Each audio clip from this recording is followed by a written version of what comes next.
The average annual premium for employer-sponsored health insurance for a family is now more than $23,000 per year and climbing. That's just crazy. It's also unsustainable. Many companies have given up hope that anything can be done in healthcare to lower costs and improve value, leaving them feeling like a snowball in, well, you know where. I'm Josh Butler, healthcare consultant and advisor to employer organizations around the country, and this is Season 2 of A Snowball's Chance in Healthcare, a show about restoring hope in healthcare. Our mission is to help employers lower their healthcare and benefits costs, become more competitive and profitable organizations, and put more value back into their employee benefits. And now, here's your host and 2022 Broker of the Year, Josh Butler. Well, hello again, and welcome back to another episode of The Snowball's Chance in Healthcare. I'm Josh Butler, president of Butler Benefits and Consulting, located right here in Amarillo, Texas. We are a healthcare consulting and brokerage firm, and I'm also the host of this program. And each and every week, we are sharing tips and strategies and tactics, and we're bringing on guests to talk about some of the more interesting topics in healthcare. It's a subject that is pretty mundane, but at the same time, it's 20% of our economy, and businesses are just feeling the squeeze. And so we hope that this program, I just want to thank everybody that listens and watches the podcast as well. Hopefully you're able to get some valuable information out of this podcast. And today, I don't have a guest today. It's just going to be me, and I'm going to kind of talk about a topic that just makes a lot of people feel uncomfortable. And that's to put it mildly. And I'm just going to kind of start out because the reason I wanted to talk about this subject today, I'm calling this episode Shooting at an Elephant. And it prompted me to talk about this. I read an essay a couple of weeks ago by George Orwell. He wrote it in 1936 called Shooting an Elephant. And but anyways, back in 1936, George Orwell wrote an essay about a British officer who was a police officer, and he was stationed in Burma, and he was called upon to shoot an aggressive elephant that was near a village in Burma. Okay, now we don't know if this is a true story or not, and some people even think that it is an autobiography, or it's a story about George Orwell himself, because he did serve in Burma, there for several years. But after 3 different wars, the British finally came to rule Burma, as many of you know. And Orwell's story about shooting an elephant is actually a metaphor about British imperialism and the damage that British imperialism had caused, specifically in Burma. And it's a very interesting and entertaining story. And in the essay, the Burmese locals expected this man to do his job, to kill this elephant. And even though killing the elephant went against the man's better judgment, he goes and he lists a lot of reasons and tries to talk himself out of it. And Orwell vividly details the man's anguish as the elephant dies a slow and painful death. And throughout the essay, he tries to convince himself, or the man in the essay is trying to convince himself that he's doing the right thing, that what he's doing is right. And you can obviously tell that the man is conflicted about shooting this elephant. It was also very clear that Orwell definitely harbored hostile feelings towards imperialism and the justifications used by the British for taking over Burma. It's a wonderful little short story, and Orwell demonstrated the immense negativity of imperialism and the damage caused by the colonial masters of the time. And it's I just got to thinking about this metaphor and how easy it is to apply Orwell's metaphor about shooting an elephant to our industry, the healthcare industry, especially the status quo healthcare industry, right? And think of the status quo in healthcare. We talk about it almost in every single episode, and it is the equivalent of the aggressive elephant that Orwell describes in his essay. That healthcare is going out and it's wreaking all this havoc. It's damaging almost everything in its pathway, and something needs to be done to kind of stop the elephant, right? But also in Orwell's essay, he spends some time, or the character in the essay tries to convince himself not to shoot the elephant, and he starts citing all of these good qualities and characteristics of the elephant, and how, for example, like destroying a working elephant is like, quote unquote, destroying a valuable piece of equipment, etc. He describes the elephant like a machine, and he even says, he likens it to a steamroller, and he says things like, now, if the elephant charges at me and I should miss him with my shot, then I should have about as much chance as a toad under a steamroller. And that part right there really resonated with me, because I think at times most people, including myself, feel this way about our healthcare system, right? That the status quo system has infinitely more power and more influence than those people who seek to shoot down the status quo. It's very true. I can attest to that. And so I read this metaphor, and I read this story not too long ago, and it reminded me of a businessman that I ran into at a State of the City event. Here in Amarillo, our city officials and our Economic Development Corporation, they periodically hold these State of the City events, which are largely economic updates. Think of like State of the Union, when the president gets up and he talks about, here's the State of the Union, and he covers multiple topics, and from the economy to immigration to whatever the issues are. Everybody has watched probably a State of the Union address. Well, the city of Amarillo hosts these economic little forums to talk about the state of the local economy, and they're largely just economic updates. And how's the local economy doing? What projects is the EDC working on, et cetera, and why Amarillo is such a great place to work and live. You know about these events, right? And most places probably have similar events. Anyways, so I've been attending these events for several years, and I've always just been a little stunned and frankly disappointed because, I go to these events and healthcare is never a topic of discussion. Even though healthcare is 20% of the U.S. GDP, it's never mentioned. It's never, if it's mentioned in passing, or it's, hey, we've got this hospital in town, we've got that hospital in town, and they employ X number of employees. But no one's ever really dug into healthcare in these events, these State of the City events. And, it's only 20% of GDP, so why talk about it, right? But the reason that it kind of stuns me, and it's a little bit disappointing, is because y'all have heard me say this before, that I believe that healthcare is the largest economic opportunity in this community and virtually every community in the United States. Literally. I think it's one of the single largest economic opportunities. Fixing healthcare fixes a lot of different problems. And it's just disappointing that we go to these events and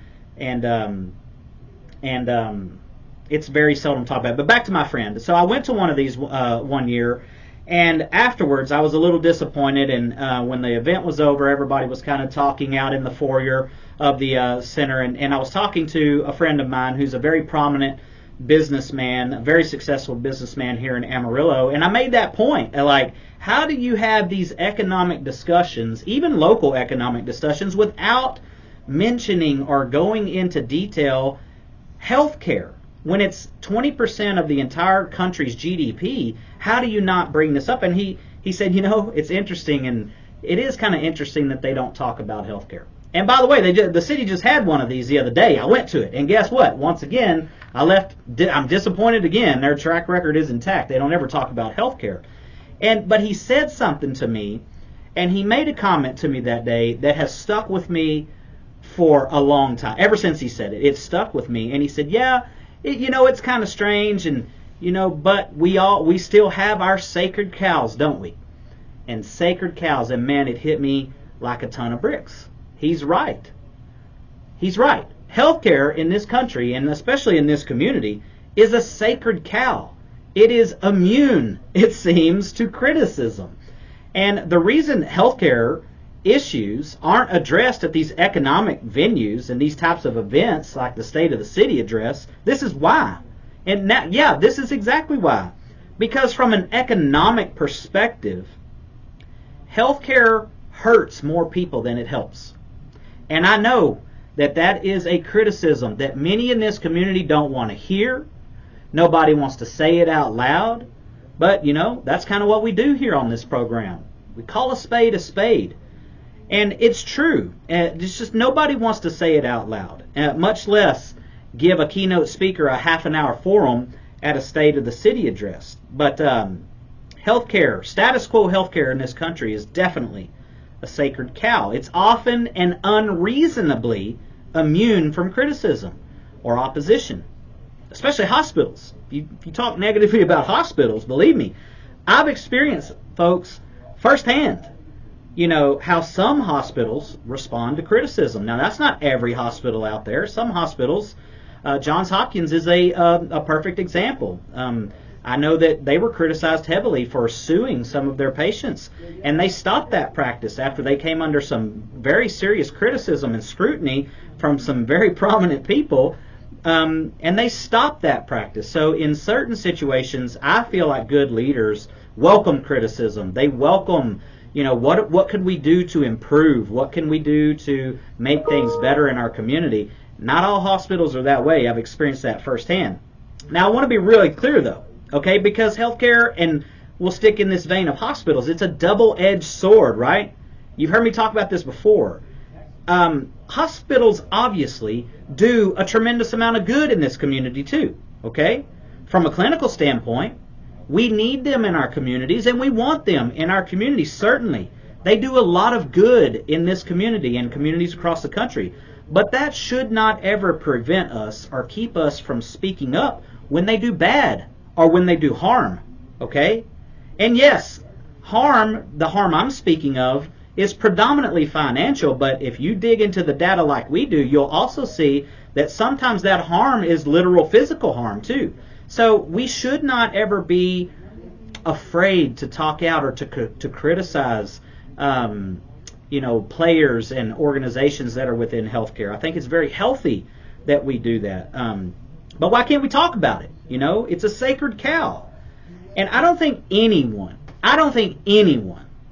would disagree that when a hospital cares for a patient and nurses them back to health, maybe even saves their life. I mean, hospitals save people's lives every single day.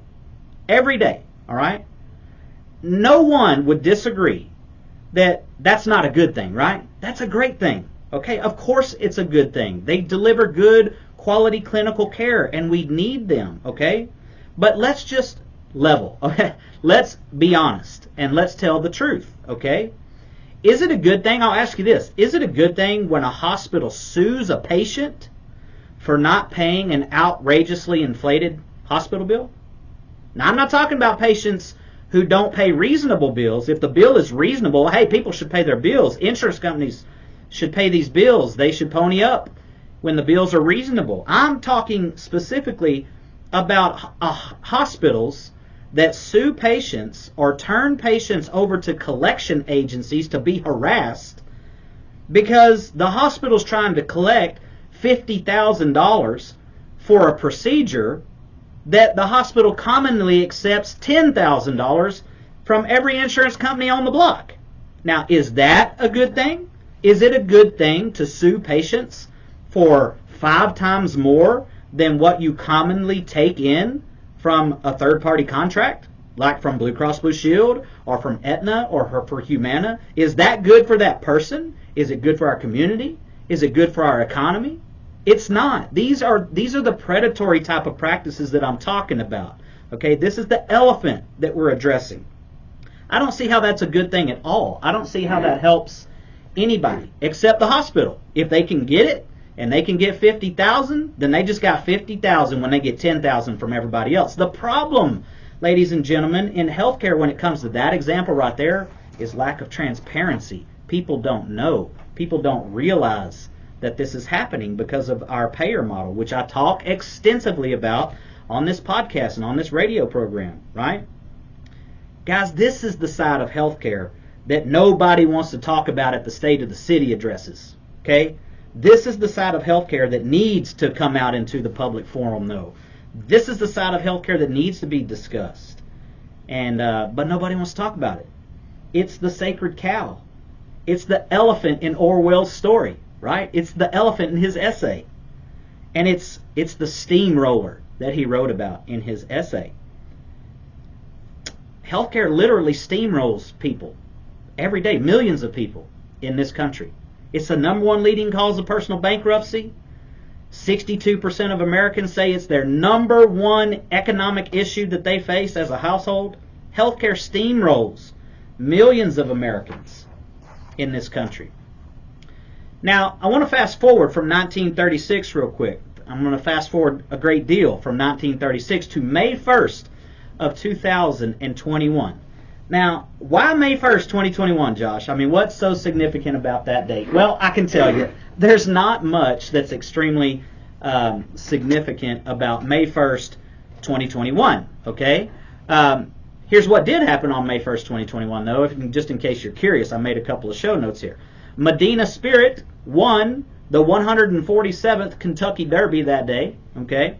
Another thing is, on May 1st, 2021, India became the first country in the world to record more than 400,000 new COVID cases in a single day. Over 400,000 cases of COVID in a single day. Now, like I said, not anything hugely significant, but something else happened on that day that most people won't give a hoot about. They won't give a care in the world about it, but I'm going to share it with you anyway. Berkshire Hathaway also had their annual stockholders meeting that day on May 1st, 2021. You all know who Berkshire Hathaway is. Warren Buffett, leads Berkshire Hathaway, and each and every year Warren Buffett sits down usually with Charlie Munger, and they sit around for hours. I mean, I think this meeting was a 6.5-hour meeting, and they sit around hours and hours discussing the economy, and they discuss Berkshire Hathaway, and they discuss business ventures and investments, and they answer all sorts of questions. And at the same time, they literally sit there and drink about a 30-pack of Cherry Coke and Diet Coke. These guys are pounding the Cokes like you can't even imagine. It's pretty funny to watch. But anyways, they held their annual stockholders meeting on May 1st, 2021. And so one of the questions that was asked of Warren Buffett was a question about their failed joint healthcare venture called Haven. Many of you know that several years ago, Berkshire Hathaway and Amazon and JP Morgan Chase teamed up collectively and created an entity called Haven. And it was a project, it was an experiment to try to fix healthcare in this country. And many of you know and have heard the quote from Warren Buffett from years past that he believes that healthcare is the quote-unquote tapeworm of the United States economy. And so in this meeting, he was asked, it was shortly after Haven, they announced that they were going to disband Haven, and he infamously said in this 2021 meeting, "We fought the tapeworm, and the tapeworm won," right? And because he was referencing this failed venture, they were unsuccessful in trying to solve and fix some of the larger problems in healthcare, okay? But it's what he said next. It's what he said after he kind of addressed the question that I want to talk about a little bit. He said that we fought the tapeworm and the tapeworm won. And he got into a little bit of why their venture failed and why Haven kind of fell on its face. But he also acknowledged that they learned a lot, and it wasn't a total failure. Berkshire Hathaway was able to implement some strategic strategies within their organization that reduced their healthcare costs substantially. But overall, the mission failed. But he started to explain why Haven had failed. And one of the reasons he cited was the same thing that we're talking about here today, about the elephant. Okay, he referenced the elephant. He said, quote, the most prestigious people in the community are on the hospital boards. Wow, now that's an interesting comment. The most prestigious people are on the hospital boards. Well, yeah, I mean, the most prestigious people on the hospital boards are the very people that don't want healthcare to change in this country, because that's largely where a big chunk of the money that gets doled out for healthcare, that's where it's going. And he said, he followed on, and he went on and he said, a lot of people are fairly happy with the system. Imagine that. A system that bankrupts people systematically. Number one reason people file bankruptcy is because of this system. There's people happy with that. You got to understand that, folks. This is the elephant that we're talking about, the uncomfortable subject matter that we're talking about. Nobody wants to talk about this and address it in our communities. Then Charlie Munger chimed in and he said, it's hard for anybody to get enthusiastic about losing part of their income. And I can understand that. I can understand people in hospitals and healthcare providers that oppose changes in healthcare. I can understand that they might not want to give up, the way things are today, because they're making out like bandits. I mean, of course they don't want things to change, right? But then Munger said the same thing, and he said he praised Warren. He said, you shot at an elephant. You missed, but at least you were taking a shot. At least you tried. At least you were taking a shot. And just like in Orwell's essay, when he said that if the elephant charged and he missed, that he'd get steamrolled. Well, that's exactly what happened to Haven. They got steamrolled. Okay, steamrolled by a lot of prestigious people who are pretty happy with the status quo healthcare system in this country. Lots of companies are enriched and very handsomely by our status quo healthcare system, including our industry, brokers. Brokers are handsomely paid to maintain the status quo in healthcare. That is also true. But guys, this is why we work so hard to affect change in this community, right here in Amarillo. How do we stop healthcare from being a tapeworm? How do we get our civic leaders to see that healthcare is the single largest opportunity for economic expansion in this community? Did you know that a person's zip code has a 60% impact on their life expectancy? That's pretty big. Just the zip code, a 5-digit code. And it's because not everyone in every zip code, not everyone in every community has equal access to healthy food, medical care, stable jobs, quality education, and safe housing. These are the other social determinants of healthcare that are losing resources, that are being gobbled up by our status quo healthcare system. And I recently just shared that if just a small handful of companies, and I listed a few companies in this, it was a LinkedIn post, that if a small handful of Amarillo employers it would inject $31 million each year into the Amarillo economy if these companies were just able to lower their healthcare costs by $2,000 per employee per year. And that's not a difficult feat, ladies and gentlemen. We are accomplishing that with employers that are participating in High Plains Health Plan today. But if Amarillo ISD, if the school district were to reduce its healthcare expenses by $2,000 per employee per year, it's $6.8 million of real savings. Now, you think AISD could find a better way to spend $6.8 million of taxpayer money each and every year? Just for the record, out of every dollar spent by Amarillo Independent School District, 61 cents out of every dollar goes to pay teachers and aides. 10 cents goes to keep the lights on and keep the school clean and well maintained. 6 cents goes to staff and stock the cafeterias. 3 cents go to extracurricular activities and after-school programs. And 2 cents, only 2 cents out of every dollar, goes to the library. So what could AISD do with 680 million additional pennies every year? Think about that for a second. If you don't think that's not an opportunity for economic expansion, for expansion in our school district, in our city government, in our county government, solving healthcare stimulates business by saving real money. That's what High Plains Health Plan is all about. We're helping employers lower their healthcare costs anywhere from 20 to 40%. It's not paper towel money like my guest and client Michael Hanning came on this program a couple of weeks ago. He said, Josh, this isn't paper towel money. This is real money. And listen up, guys. It's no longer enough just to trust your broker or to trust your TPA or trust people you've always relied on. Okay?